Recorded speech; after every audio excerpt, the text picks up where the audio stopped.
esse é o Emergencast, um bate-papo sobre emergências médicas. Eu sou a Malu Endringer. E eu sou a Malu Brum. E o que a gente vai falar hoje, Malu? Sobre insuficiência cardíaca. O Dr. Pietro, um tema bem interessante que a gente gosta bastante, né, Pietro? Eu sou suspeito, né, meninos? Pessoal, tudo bem? Sejam bem-vindos aqui ao novo bate-papo. A ideia hoje é falar um pouco sobre discussão de caso clínico. Eu acho que vocês têm, às vezes, tem uma dificuldade, né? Porque a gente fala um pouco sobre o tema. E incorporar esse tema, no caso, faz as coisas ficarem um pouco mais claras, né, meninas? Com certeza. Então, hoje a gente abre um leque em relação aos podcasts e falar um pouco sobre os casos clínicos. E as meninas vão tomar posse aí dessa mesa com todo esse carinho, esse zelo que vocês têm pelo projeto, e vocês fazem parte integral disso. E manda bala, meninas, com vocês aí. Um prazer estar com vocês aqui. Um prazer imenso nosso também. Então vamos começar com o caso clínico, para ficar mais lúdico? Bora. Então a gente tem um paciente de 68 anos, masculino, que de comorbidade ele tem hipertensão arterial sistêmica, diabetes tipo 2, insuficiência renal crônica, estágio 3, doença arterial coronariana, com antecedente de infarto do miocárdio há 3 anos. Está em uso de carvedilol, 6,25 2 vezes ao dia, enalapril 5 2 vezes ao dia, Spiro 25, furo 40, AS 100 ao dia, simvastatina 20 e metformina 850 2 vezes ao dia. E aí, o que você achou desse caso, Pietro? Bom, é impressionante, porque assim, a gente já... A primeira coisa que eu falo muito, né, com os alunos é o seguinte: a gente tem o caso de insuficiência cardíaca. A insuficiência cardíaca, o paciente com insuficiência cardíaca tem que lembrar que o diagnóstico, ela tem o nome e sobrenome. Então, assim, eu tenho uma insuficiência cardíaca, que pode ser uma fração de ação preservada, uma fração de ação levemente reduzida ou uma fração de ação reduzida. Então, isso muda muito em relação ao contexto do paciente, até o prognóstico. E também a gente tem que lembrar que esse paciente, a partir desse diagnóstico de fração de ação, eu tenho o próximo passo, que é o sobrenome, que é o quê? Qual a etiologia? Isso é muito importante, porque, assim como a gente pode observar, provavelmente é um paciente que eu tenho insuficiência cardíaca isquêmica aqui. Então, eu tenho um paciente que usa AS, usa estatina. Então, a AS, sem dúvida nenhuma, entra por uma profilaxia secundária, né, como evento isquêmico. E a estatina, a gente sabe que para esse paciente é fundamental, até porque já teve um evento isquêmico. Então, a meta de LDL colesterol é muito baixa. Sabe que a meta de LDL para ele é abaixo de 50. Então, isso já começa a chamar atenção, porque é um paciente, então, isquêmico, que tem agora medicações para insuficiência cardíaca. Então, provavelmente, o que a gente tem aqui eu vou pensar em pericardite ou miocardite, ou então, por exemplo, um paciente com um IC por álcool, pouco provável. Se eu tenho um paciente que já tem um pool de medicações que levam aquele diagnóstico, é muito provável que esse paciente, por exemplo, o eletrocardiograma seja super interessante, porque se eu tenho uma IC isquêmica, eu tenho uma área inativa. E vocês vão ver o quê? Onda Q, um padrão QS na parede, né? Que foi realmente congruente ao infarto. Então, se eu tenho uma área inativa em D1 e AVL, eu penso lateral alta. Se eu tenho uma área inativa, né, 2 e 3 AVF, penso parede inferior. E eu penso também nas áreas inativas em relação à parede anterior de V1 a V6. Então, eu consigo ter uma noção, até muitas vezes, de que será que essa é uma IC muito importante. Imagina se eu pego um eletrocardiograma que eu tenho V1 a V6, tudo isquêmico, tudo necrótico, né? Então, V1 a V6 com padrão QS. Eu sei que provavelmente eu tenho uma IC FER, entende? Então, até o eletrocardiograma inicial desse paciente não só é fundamental, como vai ter já essa primeiro insight em relação ao contexto do paciente que está sendo apresentado, entendeu? Antes da gente entrar no caso clínico, então, do paciente, de como que ele chegou descompensado no pronto-socorro, como que seria essa classificação?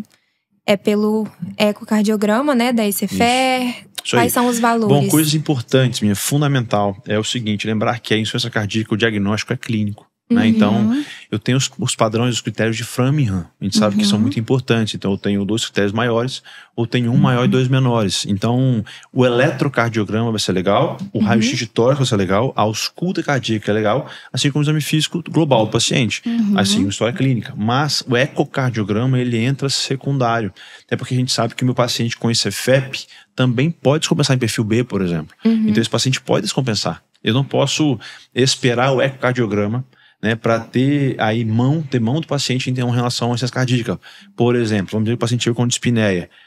se eu esperar, vou tratar como pneumonia e se vier o eco, eu vejo insuficiência cardíaca. Não é muito bem assim. Então, assim, por exemplo, a história clínica do paciente, ele vem tossindo, uma tosse secretiva. Estranho, né? Insuficiência cardíaca não tem tosse secretiva. Eu espero uma tosse mais seca, um paciente que está afogando no seco. Né? No contexto de um edema agudo de pulmão. Às vezes tem uma pulmão mais rósea, um edema agudo de pulmão muito mais importante, associado a um edema agudo hipertensivo. Então, o paciente que tem febre, não tem febre, se tem febre, não penso em insuficiência cardíaca, paciente com febre. Eu penso em paciente com pneumonia. Então, o quadro clínico, a história clínica vai ser fundamental. Então, assim, sem dúvida nenhuma, o ecocardiograma é num segundo momento, onde eu quero, por exemplo, associar as medicações corretas, saber se eu tenho, então, um trombo naquele ventrículo esquerdo, achar se eu tenho alguma alteração mecânica importante, algum sopro que eu não conhecia. Então, o ecocardiograma, ele vai enriquecer o nosso contexto, o nosso acompanhamento do paciente intra-hospitalar. Agora, achar que o eco vai dar diagnóstico, a gente pode perder o time, né? Sim, diagnóstico é clínico, né? Agora, a gente já tem algumas respostas aqui dos exames dele, tá? O ECG, uma fibrilação atrial com resposta ventricular rápida, com uma FC de 110 batimentos por minuto, uma sobrecarga ventricular esquerda. O raio-x de tórax que você comentou tem também congestão pulmonar, aumento da área cardíaca, fração de ejeção reduzida de 30%, BNP 1200, gasometria arterial com pH de 7,32, PCO2 de 48 milímetros de mercúrio, HCO3 de 22 miliequivalentes por litro, lactato 3,2 milimol por litro, função renal creatinina de 2,1 miligramas por decilitro e ureia de 80 miligramas por decilitro. Sobre essa classificação, a gente acabou de comentar, né, um pouquinho sobre ela, mas e sobre a definição da insuficiência cardíaca de fato? Bom, meninas, a insuficiência cardíaca em si, ela mais clássica, ela é a via final de todas as patologias cardíacas. Então, tudo aquilo que aumenta as pressões de enchimento, aquilo que faz com que o meu coração seja desafiado a fazer mais do que ele deve, vai levar o paciente a uma insuficiência cardíaca no longo prazo. Então, seja o que for. Tudo aquilo que, por exemplo, pode piorar a minha função de bomba ou pode piorar bastante minha função em relação ao meu relaxamento desse ventrículo. Então, isso vai levar a insuficiência cardíaca, seja ela direita ou esquerda. Então, a gente sabe que sintomas clássicos de uma insuficiência esquerda, então, seriam sintomas pulmonares, né? A gente imagina que o que vem atrás? É átrio esquerdo e veias pulmonares. Então, eu lembro congestão pulmonar como o sinal cardinal de uma insuficiência esquerda. Quando eu tenho os sinais de insuficiência cardíaca direita, é todo o resto, né? Então eu tenho turgência jugular, refluxo patojugular, hepatomegalia palpável, né, dolorosa, então edema inferior, às vezes ascite. Então esses são os sinais sistêmicos classificados por uma insuficiência direita. Lembrando que, sem dúvida nenhuma, a maior culpa da insuficiência direita é a insuficiência esquerda. Né? Então o pulmão, em muito tempo congesto, faz com que eu tenha uma hipertensão da artéria pulmonar. Essa hipertensão pulmonar começa a ter dificuldade, gerar uma dificuldade em relação à minha função do ventrículo direito, porque o ventrículo direito é muito bom em relação à complacência. É um ventrículo que ele é de capacitância. Agora, ele não é bom para pressões muito grandes, ele começa a dilatar. E aí ele consegue não mais vencer a pressão, mas assim ele consegue aumentar demais a pressão do próprio ventrículo direito. E assim eu tenho uma dilatação do ato direito. E aí eu tenho toda a montante, o padrão congestivo. Outra coisa muito importante, vocês veem que é um paciente muito rico. Vocês fariam furosemida oral nesse paciente? Não. Isso é importante. O paciente fazer furosemida oral em casa já. Então, determinante a gente fazer doses de furosemida que sejam congruentes em relação ao paciente. Então, 1 vez a 2 vezes e meia a furosemida que ele usava em casa. Não é dose de criança, não é uma ampola de 8 em 8 horas. É 2, 3 ampolas agora, e 3 ampolas de 8 em 8, 4 ampolas de 8 em 8. Então a gente vai depender muito em relação à resposta diurética desse paciente. E lembrar que, será que esse paciente está bem perfundido? Isso é uma coisa muito importante, porque se eu tenho um paciente mal perfundido, essa furosemida talvez não vá perfundir esse rim como deveria. Então não vai fazer com que esse rim tenha a ação que deveria. Então eu preciso entregar a perfusão. E aí eu preciso entender que perfil é esse desse paciente. É um paciente muito complicado. Esse paciente é um paciente que morre muito. Por quê? Ele já tem doença renal crônica. Por que essa doença renal crônica dele? Provavelmente já é um ventrículo esquerdo muito ruim, que eu já começo a fazer a longo prazo. Esse paciente já tem uma doença renal crônica de uma síndrome cardiorrenal. Por quê? Porque eu tenho má perfusão renal de forma crônica. Esse rim começa a sofrer necrose tubular aguda. Eu não tenho mais a função renal importante. Uma coisa que chama atenção demais isso aí. Quando o paciente começa a evoluir com disfunção renal, com insuficiência cardíaca, já é um parâmetro muito complicado de que ele vai evoluir mal, vai ter um péssimo prognóstico. em curto prazo. Ficar de olho nisso. E outra coisa, o paciente já usava furosemida em casa e já tinha então uma coisa que a gente chama de hipertrofia de alça de Henle e tem uma certa resistência à furosemida. Esses pacientes a gente precisa da dose mais importante de furosemida e muitas vezes evoluir para triplo bloqueio de nefro. Como é que funciona isso? Eu entro com furosemida, entro com indotrólitiazida, eu posso fazer 25 12 em 12 ou 50 12 em 12 horas e entrar com spironolactona. Então eu bloqueio tanto a alça de Henle quanto o sistema tubo coletor com tubo contornado distal. Eu faço todo esse triplo bloqueio para tentar fazer com que eu tenha realmente essa natureza desse paciente efetiva. Então, preciso, é um contexto muito grave. Outra coisa importante, o paciente usava AS, com fibrilação atrial faz sentido? A gente sabe que não faz sentido. É um Chasva mais alto. Qual que vamos pontuar? Ele já tinha, ele tem quantos anos ele tem? 68? Ele tem 68. Então, pontuou 1 pela idade, pontuou 1 pela DAC, pontuou 1 pela insuficiência cardíaca, só aí pontuou 3 pontos. Então, assim, a Chasva acima de 2, de 3 para homem, 2 já é, né, congruente, 3 para homem, ele tem indicação de anticoagulação. Ele não tinha que estar usando AS em casa. É um paciente que já tinha que estar vindo com a gente usando um anticoagulante. Então, assim, é um paciente que tem um risco de AVC 5 vezes maior que o normal. Isso é complicado. Então, assim, esse AS aí tá fazendo tempo extra, tinha que ter saído há muito tempo. Você entrou com a fibrilação atrial. Outra coisa importante, 110 batimentos, não tô tão preocupado assim. Minha preocupação maior seria acima de 140, por exemplo, 150. Por quê? Porque a gente tem que lembrar que o débito cardíaco é igual ao volume sistólico vezes a frequência cardíaca. Se eu tenho uma frequência cardíaca muito rápida, eu reduzo o volume sistólico. Então esse débito vai cair. O que eu tenho que fazer? Lembrar que esse paciente tem um mecanismo neuromoral associado. Por quê? Porque eu tenho um cérebro que não lembra que essa cardíaca está existindo. Então esse cérebro vai aumentar a adrenalina nesse paciente, aumentando pré e pós-carga.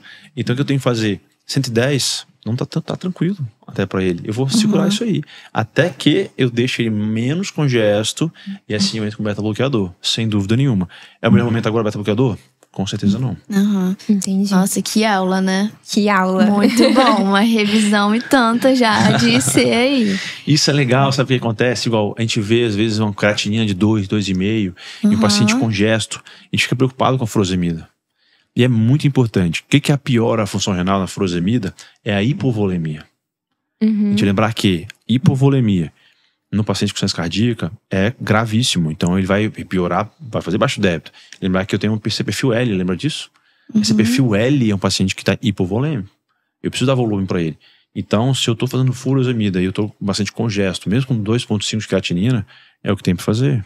E aí sim, sem dúvida nenhuma, o paciente vai ser mais difícil de fazer uma natriurese e fazer uma diurese significativa. A gente vai fazer doses mais altas de furosemida sim. Pode ser, em alguns cenários, que eu faça uma azotemia, que é o quê?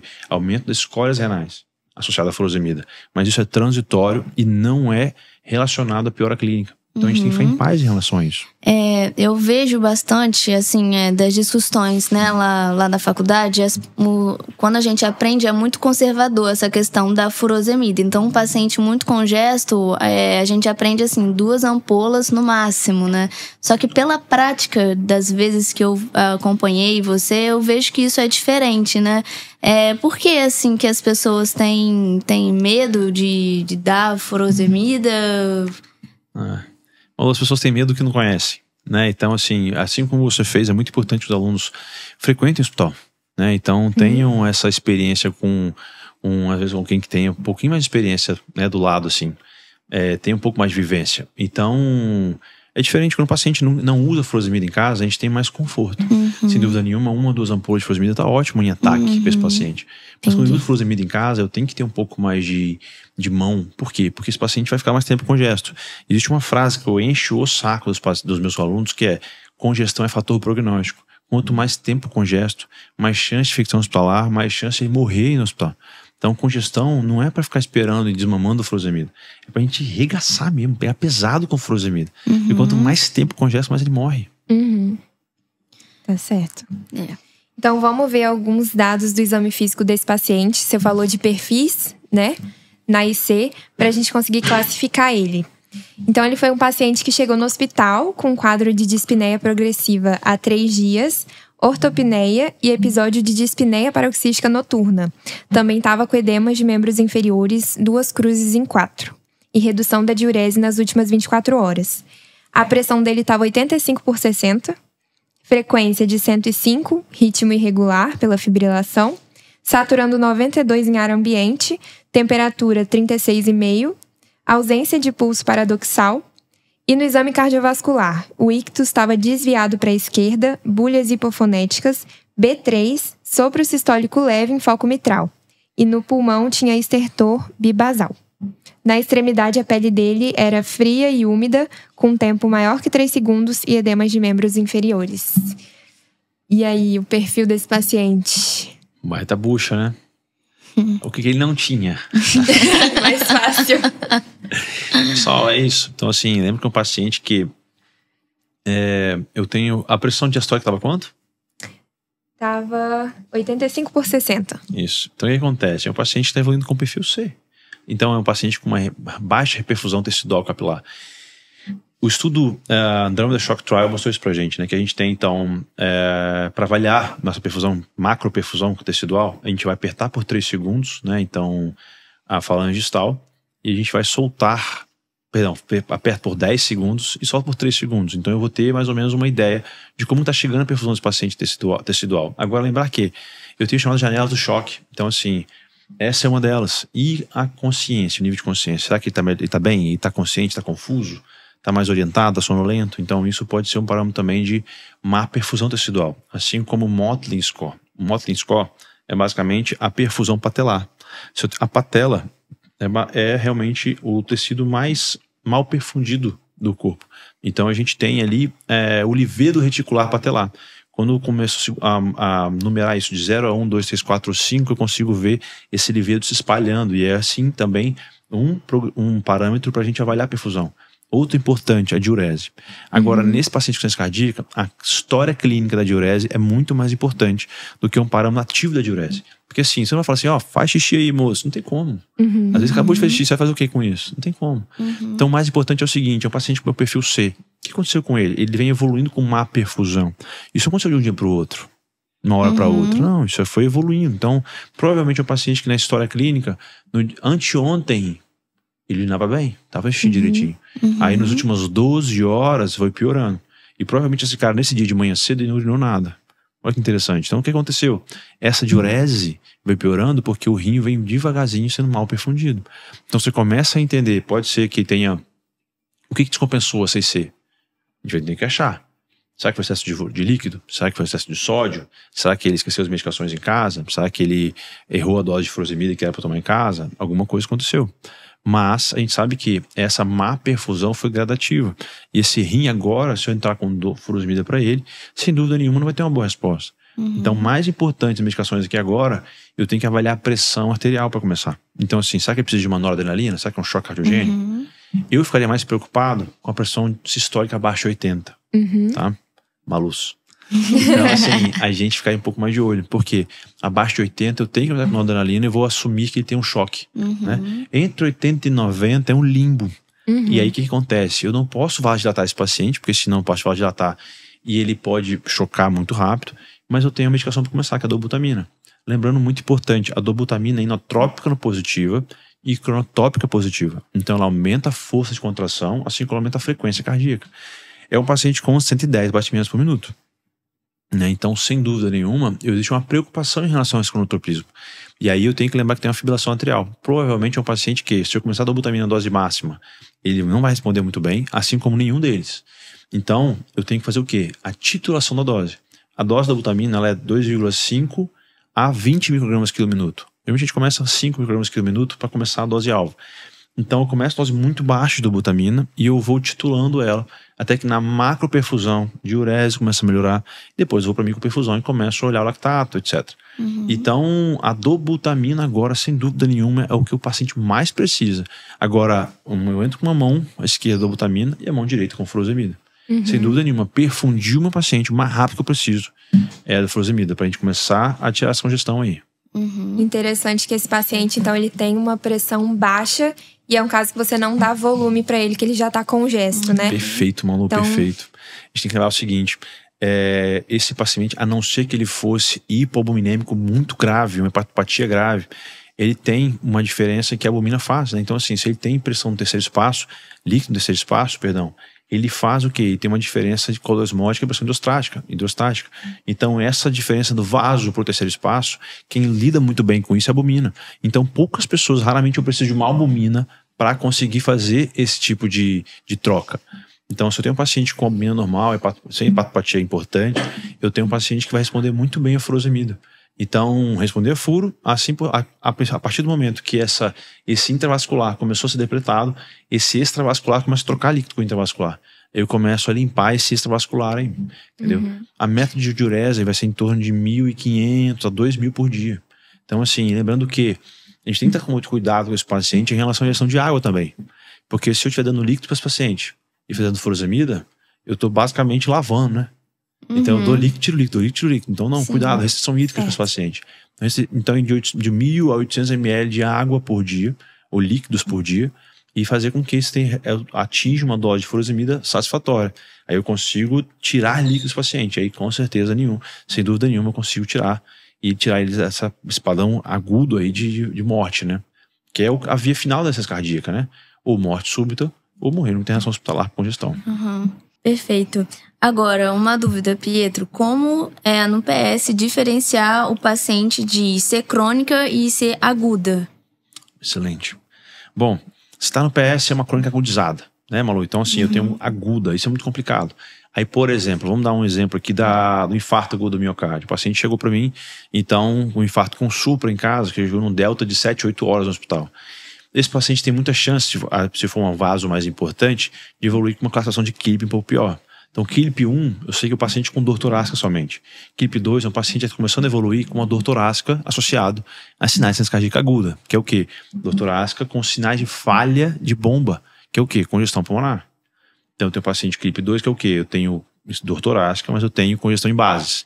KILIP 3 é um paciente com edema agudo de pulmão. KILIP 4, choque cardiogênico. Então eu sei que esse paciente morre demais. Isso é uma IC aguda, que aconteceu agora. Ou, por exemplo, eu tenho um paciente que eu tinha um exame físico dele prévio e tinha um sopro normal. Aí eu vejo um sopro absurdo, né, numa emergência já. Aconteceu isso comigo. Era ruptura de cordoalha, por exemplo, mitral. Então, um sopro muito grave. Então, assim, tem que ser uma abordagem mais rápida desse paciente. Então, IC aguda. Então, geralmente, Malu, a IC aguda é aquilo que gerou isso naquele momento. Esse paciente, qual que é a maior diferença? Esse paciente não tem condição de ir para casa. E se é agudo, eu preciso de diagnóstico, eu preciso de tratamento incisivo nesse paciente. Então a internação hospitalar com certeza em todos eles. Entendi. Todo paciente crônico agudizado precisa internar? Não tem todo. O paciente está mais congesto, mas assim, ele faz a gente chama de furosemida em hospital dia, e o que faz 4 ampolas de furosemida, respondeu bem, a gente aumenta a dose de furo para casa, para casa, muitas vezes. Porque o diagnóstico disso já é conhecido. A minha preocupação é com esse cara que já é novo. Ou então, é um cara que é uma nova internação por IC, mas, por exemplo, pirou para ação de injeção, dor torácica, ou um exame mais alterado, uma hepatopatia mais grave. Então, assim, quando tem uma IC crônica que agudizou, mas algum sinal de alarme, eu tenho que ficar de olho. O cara só perfil B, agora perfil C. Tem que ficar de olho nesse cara. Então, assim, sem dúvida nenhuma, perfil C não tem como mandar para casa. Preciso de droga vasativa. Eu vou ter que internar esse paciente. Mas, geralmente é isso aí. Eu tenho um paciente que já tem um diagnóstico conhecido e agudizou. Ou o paciente abriu um diagnóstico na hora. Aí eu preciso tratar totalmente de forma diferente. O cara que abriu na hora, ele tem um caso, ele morre muito mais. Por quê? Porque ele não está hemodinamicamente ainda acoplado como os outros pacientes com IC crônica são. Então, o paciente com IC crônica, às vezes tem um problema do ventrículo esquerdo e ele consegue fazer edema inferior. De tanto que ele tem todo o sistema linfático e todo o sistema hemodinâmico já adaptado para isso. IC aguda não tem isso. IC aguda acabou de acontecer. Então, assim, já vi casos críticos que, assim, o paciente infartou, evoluiu com KILIP 2, KILIP 3, choque cardiogênico e morreu em 12 horas. Por quê? Porque ele não teve, foi ficando congesto, o coração realmente não soube suprir a demanda e não teve o que fazer. Temos com balão intraórtico e tudo, mas não conseguiu fazer o que deveria, né? Que tirar o paciente da fase aguda da doença. Então, sem dúvida nenhuma, é outro contexto. O agudo morre muito mais. Entendi. Uma outra classificação que a gente tem também é a escala funcional, né? De NIRA. Esse paciente aqui, ele estava com uma dispneia progressiva. Então, como que é essa classificação? Cara, isso é muito interessante, Malu. Sabe por quê? Porque NIRA é uma classificação subjetiva, né? Você tem que perguntar pro paciente. Então, assim, você sobe escada? eu subo escada. Ou então eu falo, não subo escada. Isso é subjetivo, porque assim, vai que ele não tem escada em casa. Como é que vai subir escada se ele não tem escada em casa? Segunda coisa, tem uns pacientes que começam a ficar com falta de ar, e eles começam a se limitar com isso. Então assim, em vez de, por exemplo, sobe escada, eu não subo, mas ele nem sobe porque ele sabe que ele vai passar mal um pouquinho lá em cima. Então assim, às vezes ele tá mais limitado porque ele limitou-se, né? Então ele realmente tem medo de passar mal, de ficar com falta de ar. Então fica muito limitado. Então muitas vezes é um paciente que até classe funcional 2, por exemplo, mas não, basicamente ele se prende, né? Então o maior limbo é a gente entender quem que é o 2 e quem que é o 3. Porque assim, o 4 tá em repouso, né? Então o 3 basicamente tem que ficar muito de olho, que é o quê? É o esforço mínimo, que é o quê?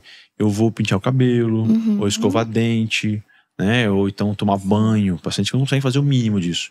Agora, entre 1 e o 2 é ainda mais difícil. Por quê? Porque realmente eu preciso de um esforço que é muito difícil de muitas vezes de avaliar. Então, assim, o paciente chegou para mim em classe funcional 4, é um paciente que precisa ser internado pelo menos no hospital de furosemida. O furosemida, quando é classe funcional 3, às vezes eu faço uma furosemida via oral, aumento um pouquinho a via oral, etc. Ou às vezes até faço uma furosemida via pronto-socorro para casa. 2 ou 1, geralmente os pacientes vão para casa, né? Estão bem em casa. Então, assim, é importante eu entender se eu consigo inferir um tipo de esforço físico melhor nesse paciente. Eu lembro que na Santa Casa, a gente tem uma ladeira lá que era horrorosa. A ladeira era um caos. E aí, assim, era muito íngreme. E os pacientes vinham, tô cansando, subi a ladeira, vamos subir a ladeira inteira. Eu falei, meu irmão, não, você tá classe funcional 1. Porque a gente chegava cansado na ladeira. Meu irmão, você tá cansando igual eu, meu irmão, tá doido? Você tá voando. Agora é ruim que eu falo assim, não, você vê a ladeira não, 20 cartas aqui em cima. Eu falei, não é possível, acabava com a gente, entendeu? Por quê? Porque a ladeira era um parâmetro maravilhoso. Ele falou assim, você veio de onde? Desceu aonde? Desci lá na pracinha. Eu falava, nossa, graças a Deus. Porque tinha ladeira. Esse cara veio andando, subiu a ladeira e chegou lá e tava bem já. Então isso era um parâmetro legal pra ver.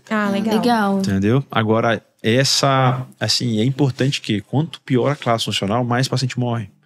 Então, sem dúvida nenhuma, classe funcional 1 é todos os pacientes que a gente quer. Então, se a gente conseguisse um sonho maravilhoso, que todos os pacientes conhecer tivesse classe funcional 1, isso seria uma vida muito mais próxima do normal. O NIR é importante, então, para o prognóstico do paciente mesmo, né? Sem dúvida. Agora, é importante lembrar o seguinte, né? Que uma das coisas que a gente aprende na clínica de Santa Casa é que a gente tem que medicar o paciente a dose máxima tolerada. Então, assim, esse paciente, por exemplo, se a gente for avaliar as medicações dele, estavam muito ruins. Então, carvedilol 6,25 em 12 horas. É uma dose ínfima de carvedilol. Carvedilol a gente chega até 50 mg de 12 em 12 horas. Então, assim, a gente tem que aumentar muito essa dose. Não é à toa que uma das coisas que descompensou ele é essa fibrilação atrial mais rápida. Ele não precisava ter essa fibrilação atrial tão rápida assim. A gente queria uma frequência cardíaca dele próximo de 60. Então, realmente está bem acima do que deveria. Então, assim, lembrar que para insuficiências cardíacas, os estudos mostram que ECA é superior ao BRA, mas também a gente sabe que estudos são muito importantes mostrando as doses de Entresto, né, sacubitril valsartana. Então, é um paciente provavelmente que responderia bem a longo prazo com sacubitril valsartana para tentar melhorar a classe funcional dele. Então, assim, medicações de insuficiência cardíaca, beta-bloqueador, para todo mundo. Quem são aqueles que não usam beta-bloqueador? Aqueles que realmente, por exemplo, têm um BAV de primeiro grau muito importante, né, a frequência cardíaca muito baixa, abaixo de 50, com 45, ou pacientes com DPOC e asma grave. Mas assim, a gente sempre vai tentar entrar com doses, mesmo que sejam pequenas, do beta-bloqueador, porque é a medicação que remodela o ventrículo. Reduz morte cardiovascular. Qual que é o beta-bloqueador mais utilizado, assim, na prática, né? Então, depende muito, porque depende se o paciente é SUS. O paciente do SUS, sem dúvida nenhuma, metoprolol é uma excelente pedida. Succinato metoprolol é uma medicação muito fácil e acessível. Agora, por exemplo, paciente que consegue comprar, até porque o bisoprolol não é tão caro, é 40, 50 reais. Mas assim, por exemplo, paciente que é um asma DPOC moderado e tem os sibilos, né, que mais frequentes, por exemplo, tem uma crise a cada 15, 20 dias, vamos dizer. Cara, às vezes eu começo dose baixa de bisoprolol, vamos ver, quem sabe ele responda. Se ele ficar bem com o bisoprolol, puxa, maravilha. Mais cardioseletivo, né? Exatamente. O bisoprolol, ele é mais cardioseletivo, então ele é menos broncoconstrictor. Isso é muito legal. E o que é interessante, quanto mais cardioseletivo, menos eu tenho reatividade vascular nesse paciente. Então, quanto mais cardioseletivo, menos eu mexo na pressão. Se eu mexo menos na pressão, eu consigo ter um conforto de entrar com medicações ou melhorar medicações, como enalapril, como espironolactona. Se eu entro com beta-bloqueador, que é muito hipotensor, como carvedilol, por exemplo, eu vou acabar atrapalhando associar outros remédios. Então, isso tudo a gente tem que pensar na hora do contexto do paciente, entendeu? E no caso desse paciente, então, que ele estava em uso de carvedilol, chegou descompensado, ele tá com edema no pulmão. Tira... Cara, excelente pergunta. Bom, carvedilol, meninas, não tem problema. Carvedilol, metoprolol, bisoprolol, enfim. Meu paciente chegou, eu preciso saber se é um perfil B. Ele chegou, por isso que eu falo muito que é o seguinte: o bom dia ou boa tarde do paciente com insuficiência cardíaca começa pelo pé. Bom dia, pega o pé dele assim, ó, bom dia. Por quê? Porque a má perfusão começa pelo pé, né? Mais distal. Então, se eu sentir bem de má perfusão que tá mal perfundido, isso muda totalmente minha conduta. Então, assim, se é perfil B, o que eu vou fazer? Eu vou manter a mesma dose de beta-bloqueador, não vou tirar. O paciente é perfil B, então assim, ele tá congesto, ele tá quente ou frio? Quente. É isso? Se tá quente, tá perfundido, então não tem pra que tirar o beta-bloqueador. Vou manter. Até porque isso reduz, a longo prazo, até reduz o tempo de internação hospitalar. Então eu vou manter o beta-bloqueador pra ele. E se ele tiver perfil C, que é dobutamina, também não vou tirar, mas vou reduzir 50% da dose. Por quê? Porque a dobutamina e o beta-bloqueador, eles competem o sítio beta, que é o mesmo sítio de ação. Só que, como é que eu vou usar beta-bloqueador, manter a mesma dose usando dobutamina? Então eu tenho complicação ali. Então eu retiro 50% da dose para que eu consiga estar com dobutamina de forma efetiva. Só vou retirar mesmo as medicações de beta-bloqueador entre elas num choque cardiogênico. Choque cardiogênico não tem conversa, sai tudo. Show. Então, nesse paciente, 50% da dose. Sem perfil dúvida. C. 3,725 dose de óleo de carvedilol. Ficaria pra ele. Show. E em relação ao captopril, tem gente que fala que usa, que não usa, e aí? Cara, Malu, é o seguinte, captopril é uma excelente medicação.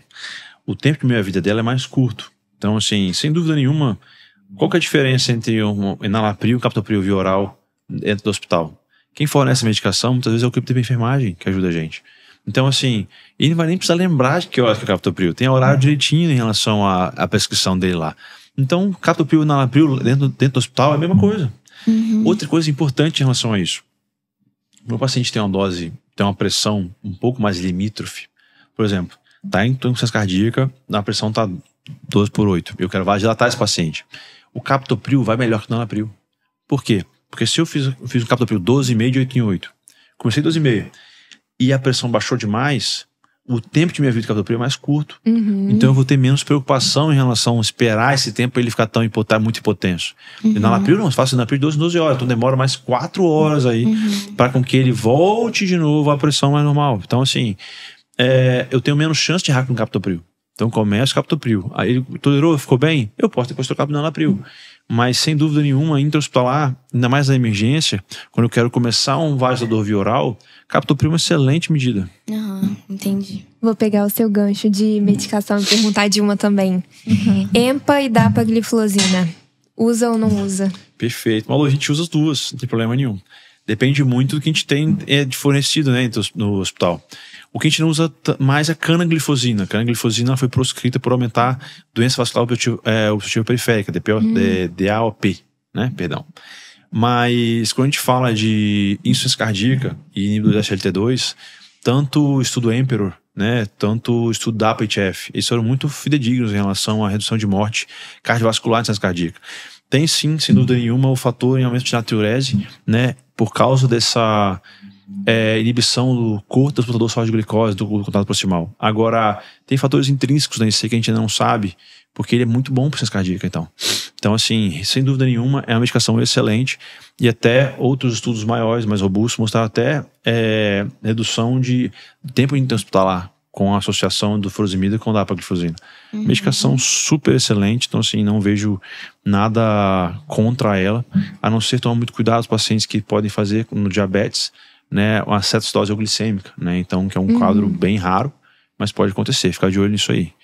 E outra coisa importante, os pacientes que são ainda mais acamados, que usam, né, assim, fralda geriátrica, ou são mais sarcopênicos, ou então com intuito de repetição, porque ele vai fazer glicosúria, especialmente a glicose né, seja no resíduo que for, isso pode aumentar a infecção de trato urinário. Então, sem dúvida nenhuma, uma medicação para ficar de olho nisso, mas super segura. Ótimo. Pietra, sobre os exames, qual exame eu não posso deixar de pedir? Nossa, Malu, eu acho que eu sou muito conservador em relação a essas cardíacas, assim, até porque a emergência não é lugar pra ficar pedindo, né,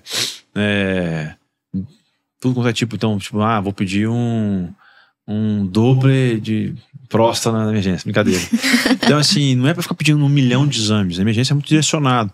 Muitas vezes você pede um exame na emergência que vem alterado, você não sabe nem pra onde você vai, né? Então, assim, mas, por exemplo, raio-x histórico, sem dúvida nenhuma, eletrocardiograma, sem dúvida nenhuma, um ecocardiograma, se for internar o paciente, sem dúvida nenhuma. Hemograma tem que ver. Outra coisa importante, você sabe que a ferropenia em si não é só a anemia ferropriva. A ferropenia aumenta a morte para a insuficiência cardíaca. Então, saber o perfil de ferro do paciente é interessante. Saber também as enzimas hepáticas, né? Ele pode estar fazendo uma congestão hepática importante, então ficar de olho nesse fígado aí. Sem dúvida nenhuma, lactato, gasometria venosa, não precisa ser arterial, se o paciente não tiver persistando de uma via avançada. Então, são exames que vão ajudar. Função renal, sem dúvida, por exemplo, o paciente todo arrebentado aí. Enzimas cardíacas, né? Que agora a gente não chama de enzima, né? Mas marcador de necrose miocárdica, troponina só aí, sem dúvida nenhuma. Íons, né? Então, sódio, potássio, magnésio. Lembrando que as medicações aumentam, dão uma hipercalemia, ainda mais espironolactona, né? E cobrar também podem fazer, então ficar de olho nisso aí. Esse é um companheiro de medicações mais robustas. BNP, vocês pediam BNP, mano? A Luz pediria. Eu tinha aprendido que era pra pedir. Vamos lá. BNP é um exame interessante. Quando você quer, sem dúvida, por exemplo, eu tenho um paciente com pneumonia. Sabe que eu tenho uma pneumonia mais insuficiência cardíaca? Esse é o paciente com BNP. Por quê? O BNP num paciente com insuficiência cardíaca, eu já sei que é um IC, vai vir alto, é óbvio que vai vir alto. Eu vou pedir um exame que eu tenho certeza que vai vir positivo? Pra que eu vou pedir? Não vou pedir. Então, se eu tenho um paciente que tá, ele tá tosse, secretiva, febre, um cansaço, cara, comecei antibióticos, cara, não melhora. Cara, tem coisa errada aqui. Sabe que não tem uma IC associada que eu tô perdendo o diagnóstico? Esse é o caso do BNP. É o padrão mais top pra pedir BNP. Entendeu? Eu posso pedir BNP no paciente com IC pra ver prognóstico? Posso. Você sabe o prognóstico dele é ruim já. Então, assim, medique ele, sem precisar ver disso. Não precisa ficar vendo BNP pra prognóstico. A mesma coisa de troponina. Troponina no paciente com insuficiência cardíaca pode estar constantemente aumentada. Por quê? É um paciente que faz mais apoptose celular que a gente. Morre mais celular que a gente. O coração tá fraco. Então, sem dúvida nenhuma, pedir troponina no paciente crônico, a gente sabe que vai morrer mais que os outros. Morre. Assim como qualquer paciente com troponina positiva intra-hospitalar morre mais que qualquer outro sem troponina positiva. Mas, sem dúvida nenhuma, tem, né, o padrão clássico é melhor. Troponina no infarto, sem dúvida nenhuma. E a BNP, quando eu quero, tem essa dúvida diagnóstica em relação a uma dispneia, que eu tô nessa síndrome de respiratória aguda aí, essa dispneia mais importante, eu tô tentando ir para onde que esse paciente vai. Então, a pneumonia, sabe que está ser associada? BNP, sem dúvida nenhuma, é essa pedida. Muito bom ter esse olhar crítico, assim, né? Que somente um cardiologista para poder ensinar isso pra gente. Minha, sem dúvida nenhuma, é isso que a Malu faz, que você também faz, Malu. Que é o quê? Cara, acompanhar dentro do hospital. Sabe, isso que eles fazem com excelência, que é estar do lado e ver eletrocardiograma e ver o paciente e tal, e discutir com o paciente. É isso que não se faz mais. Talvez com essa preocupação em relação, às escolas de medicina, né, tá entrando, e às vezes segurança do paciente, às vezes, né, enfim, alguma coisa de constituição, mas achar a brecha que puder para ir. Isso muda demais a vida de vocês. Porque, sem dúvida nenhuma, algumas coisas acontecem em beira-leito que vocês vão ficar com dúvida. E quando a resposta surgir, vai ser uma resposta a vida inteira. Vocês não vão esquecer nunca mais. Sim. É diferente do livro, que são várias páginas, vocês vão, às vezes, se perdem. Agora, quando vocês veem um caso e aprendem com o caso, por isso que, sem dúvida nenhuma, a residência médica, ela faz uma diferença gigantesca na vida do profissional. Sem dúvida nenhuma. Pós ou residência? Residência médica, sem dúvida nenhuma. Por quê? Vocês vão viver isso. Sim. Residência é residir, eu falo, é morar. Então vocês vão ficar lá. Lógico que ganha pouco, lógico que é uma fase da vida mais difícil. Mas a residência médica é fundamental para dar isso para vocês. Vocês não vão ver um infarto, vocês vão ver 1000 quem faz cardiologia. Vocês não vão ver uma doença renal crônica, vocês vão ver 1000. Então o aparato base de vocês é muito maior. E sem dúvida nenhuma, o mercado de trabalho, você tem uma diferença gigantesca até no valor que ganha. Tem os médicos que ganham sem residência, os médicos que ganham com residência. Quem ganha tem residência ganha muito mais. Teve um médico que eu acompanhei no internato que ele falava, às vezes o paciente não vai ler o livro Então, ele não vai ter aquelas manifestações clínicas floridas que você olha e já sabe o diagnóstico. Então, discutir caso, falar o porquê você faria essa conduta, por que não, qual exame pede, qual não pede, isso é muito importante também. Isso.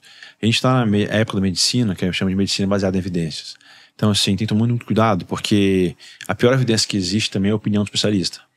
Então, por que você faz isso? Porque eu sempre fiz. Isso é ridículo, né? Sim. Então, existe uma evidência científica para isso. E vocês, cara, hoje, graças a Deus, na época, há 20 anos atrás, a gente não tinha o tanto que a gente tem de facilidade em relação a ter ciência na mão, né? Era muito livro, etc. Hoje não, artigos saem o tempo inteiro, então fica muito mais fácil, a gente tem na palma da mão tudo que a gente precisa. Então, não tem a justificativa mais de falar assim, não, o nosso colega, ele pegou resfriado porque ele pisou com o pé no pé sem chinelo, entendeu? Não existe mais isso. Lógico que tem os vovós, as mamães que sempre ficam pegando, não, toma um chá de não sei o que e tal, etc. Existe uma evidência para isso. Então, toma muito cuidado porque a gente tem evidências robustas. Então, acompanhar os colegas que, sem dúvida nenhuma, fazem diferença em relação à evidência científica. E aí é um caso clássico. Eu tá entrando os residentes novos da clínica médica, né? E aí entrou dois. Um que estava muito inseguro, que não tinha trabalhado em nada. E o outro que estava mais seguro, que tinha trabalhado em vários hospitais, etc. Aí me perguntaram, Pedro, o que você acha melhor? O inseguro, sem dúvida nenhuma. Sem dúvida nenhuma, o inseguro. Porque o inseguro vai aprender desde o início certo. Eu sempre vou... O que eu falar, o que foi feito em decreto, a gente foi estudar e junto, ele vai aprender e vai sedimentar de forma correta. Então ele construiu tijolos da forma certinha. Esse outro colega que veio para a residência agora, o R1, que trabalhou em outros lugares, tem alguns tijolos mal colocados. Então ele aprendeu vícios de outros colegas, que realmente às vezes não está no livro.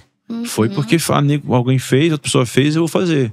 Então ele vem com vícios de trabalho, que não são realmente às vezes os melhores. E aí o que acontece? Se ele não tiver humildade de realmente falar assim, não é isso, não é mesmo, então reaprender isso, ele pode seguir com esses vícios e piorar bastante a vida dele a longo prazo. Excelente. Gente, o Pietro é um dos preceptores que... O meu sonho era que você fosse meu preceptor. Sempre tem uma discussão de artigos, né? Eu vejo o pessoal discutindo bastante. É muito bom, porque é diferente, né? Quem influencia, assim, pro bem, né? E já cria esse hábito, ensina as pessoas a criarem esse hábito de ler artigos. Você é uma ótima referência para isso. Obrigado, meninas. Na verdade... eu carrego vocês com muito coração, assim, porque eu sei que vocês têm um futuro brilhante. Brilhante, brilhante, brilhante. Não é à toa que eu escolhi vocês a dedo pra estar aqui. Sem dúvida nenhuma. Cara, vocês vão voar muito e assim, eu quero só tá vendo vocês debaixo, assim, voando assim, ó.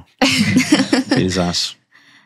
Ai, gente. Mas é isso. Que fofo. Verdade, de coração, de coração mesmo. Eu e a Malu, a gente conversa sobre isso. O sonho da nossa vida é poder pegar um eletro e ler em menos de quantos segundos, ô Malu? Que 2. Ele olha, e aí, gente? E eu e Malu matutando, olhando cada onda. Ele olha e já diagnostica. Já isso é na incrível. hora. Vai ser residência médica, vocês vão chegar lá, é muito tranquilo.